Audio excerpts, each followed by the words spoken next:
Jim. Nice to meet you. I'm Ariana. Hi, Ariana. Nice to be here. I'm glad you brought Leonardo and Marguerite. There they are. Yeah. So, when you made the original Leonardo short, did you have the idea of a feature-length film already? No, not when making that short. It was all that short was all about can I even make a short? So, yeah, it was just I'm gonna do the short. I'll never work on Leonardo da Vinci again because it took 10 years to do to make. And then this idea for a feature kind of popped into my head of like, well, maybe it'd be nice to explore the character even more. And so that's what I embarked on the feature for. Why did you decide to use the stop motion medium for the feature length? Yeah, the short is in drawn animation, and so, and at my career, at least why I got into animation was for hand-drawn animation because I love the art form. Um, well, at the time, I was going to set up this feature, I wanted to make it, and at the time, 2D drawn animation was sort of going away, like Disney Studios switched over to CG. Um, and I didn't think, if I was going to make this film independently, there would be any, studio or executives would want to make a film with drawn animation. They'd want to make it as a computer animated film. And I really didn't see a film about Leonardo da Vinci made with computer animation. I really wanted to make it with handcrafted and animation form. So if it not 2D, then stop motion, which I've always adored as well. It just, I guess I've always been intimidated by it. I didn't think and I don't know this, I didn't know at the time how to make one. So I was like, well, I should be 2D, but because of what I said, so I went, well, maybe stop motion. I love it so much too. I'll do both. So, um, and I figured, well, eventually I'll meet the right people who can do stop motion and we'll make it happen. Yes, I love stop motion as well. It's like there's some of the like when they squabble and stuff, it kind of looks like cotton. It's just very like interesting to see just the texture and the layers. What are some of your like favorite stop motion projects that like you grew up loving or have just admired throughout your career? Oh, well, definitely the holiday specials we've grown up with here in the United States, which I had to introduce to the team in France. They're not aware of Rankin and Bass. So, growing up with those, I just adored their styling and the simplicity of them. And so definitely Rankin and Bass. Other stop motion I would love. Aardman animation, obviously, Wallace and Gromit, but also there's a little team in LA called Screen Novelties, and they made a film called, or a show, a special as well, called Buddy the Elf's Christmas Musical, Yes, and I my saw that. family watches that every year, and I have actually become friends with the group at Screen Novelties. And I love their style because they put in a kind of 2D drawn sensibility into their stop motion. It's not just it's a very more fluid form and then maybe like a Leica film or like Coraline or some of the other films. They're more having fun with it, and that's what I really wanted to do with the film is have more fun and because of the look of the characters, it was more in a cartoon vein than trying to maybe emulate live action films and things like that. Yes. What was your the scene that you were most excited about to see come to life? The theme? Scene. Oh, the scene. I'm Yes. sorry. Um, well, there's a few for sure. Well, the whole movie, but Mhm.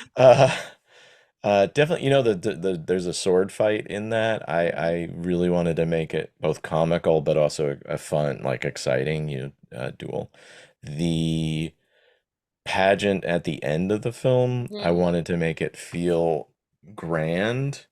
And our budget being so small, I was a little worried about how grand we could make it feel because it really needed to feel like the end of the movie, and you want to have that big, kind of showstopper spectacular at the end of the film. And so that I was a little nervous about, but the way it came out was just gorgeous, and the effort we put into it too just paid off. So that particular sequence, I think came off lovely. Yeah, the pageant scene broke me. It was so beautiful and sad and just like too much, man, but in the best possible way. Because I was just Oh, like, good. ah, why did you kind of decide? Because why it's kind of so sad is this you're focusing on the end of his life. Yeah. Why did you decide to focus on this time period of his life? Well, it started more in like looking at telling a story about Leonardo da Vinci in a feature. Um, I really wanted to pick a shorter time Mm-hmm, in his life instead of telling the whole life story. mm-hmm, So this period where he moves to France, I found just interesting. And then you have this man who's in his 60s. He leaves Italy. Back then, it wasn't easy to travel. It took him 3 months to get to France and over the Alps and stuff. So and he knew he would never go home. So just even that idea in and of itself felt like an interesting thing to explore. There's not a ton written about that period too. So most books and stories focus on his Florence time, his Milan years. So this point in his life, I thought was a really rich area where I could explore it. I had a little bit of more artistic freedom and then just learning about the king and that relationship, a mentor-mentee thing. But that seems a little tired to me. But then learning about Marguerite mm-hmm, and who she was as a real person, a real Renaissance woman.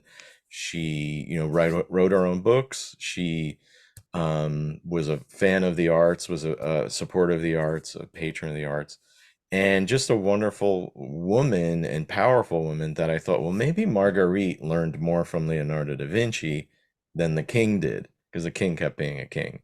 So mm-hmm. um, that to me then was like exciting to tell it that way. In a way, in a sense, him having to die at the end of the film, not to give anything away to anybody, but that became more of like an afterthought, like, oh, I'll have to deal with this somehow. So, and I feel like I didn't want to show him like on his deathbed and all stuff. So, this other way we ended it, I think, is a much more poetic way and stuff. So, we'll leave that up to the audiences to discover what that is. But Yeah, it was beautiful and sad, but hopeful. It's a lot, man.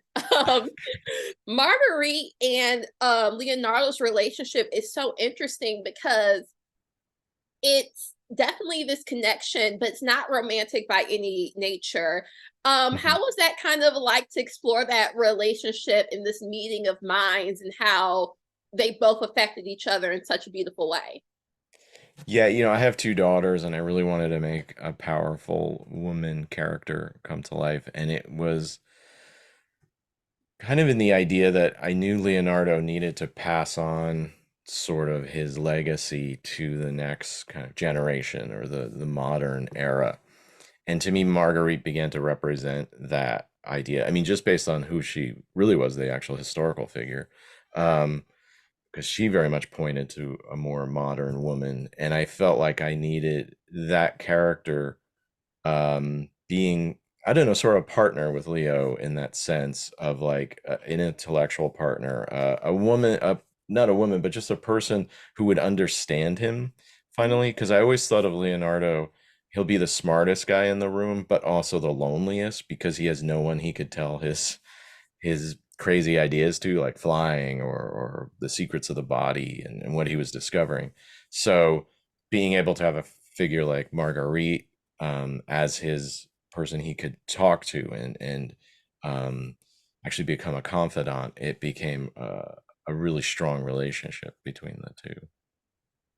Yes. And I also what I loved about Marguerite is that she's a very strong character, but I feel like it's kind of become a bit of a trope in especially animation of like when there's a strong female character, she's going to get rid of this dress, she's going to have Mm, a sword. And that's true. Women can have swords, women can express themselves in a way, but there also you can be have dresses and just be as powerful and your voice can be your tool, your weapon, and just how you represent yourself. So I thought it was very interesting. Was that intentional as well to make for it sure. authentic, but also show the side of female power? Yeah, I definitely did. I really wanted to show her as a woman, but a powerful woman, and not having to put on man's clothes to be that. Um, so that, yeah, that was really important to me. I always wanted her to feel like she was still part of the court. She would still wear the clothing and fit into the time she did. It's more about how she would maneuver through the court life and kind of the politics and all that stuff. I know we're talking about an animated movie, but um, it just was important to me bring those aspects in as much as I could in not a boring way, but an interesting way that she would have to also balance these two worlds. And to me, it was really important because here she was trying to take this sort of medieval period of thinking about women and thinking about how a court related to a kingdom related to its people, and that she was this sort of modern idea of bringing kind of more of a democracy to people and more of modern thinking. So to me, for her to put on man's clothes or to you know fight with a sword and all that other stuff, it just wasn't right. She needed to be who she was and just still be a really strong, powerful, intellectual, interesting woman in all those ways that women are. So Yeah, I love the layers to that and the accuracy. That not there's anything wrong with women wearing pants or what, no, no, I have no but problem with it. but Or definitely, wielding a sword. So yeah, definitely just seeing the power in that. It wasn't her clothes or whatever. It wasn't anything. It was her voice and her confidence. that's right. So I really appreciate you taking the time to talk to me and seeing another love letter that you have for France. You seem to very much be a Francophone. So I, Yes, I do. That's true. I keep getting. I don't know. It's not so intentional. It just keeps happening. But I love France. It's great. Well, who cannot love France? So, um, yeah. awesome. Well, I can't wait to talk to you about future projects and congrats on this. Oh, thank you so much. Yeah, I Awesome. appreciate that. No problem. You have a great one. You too.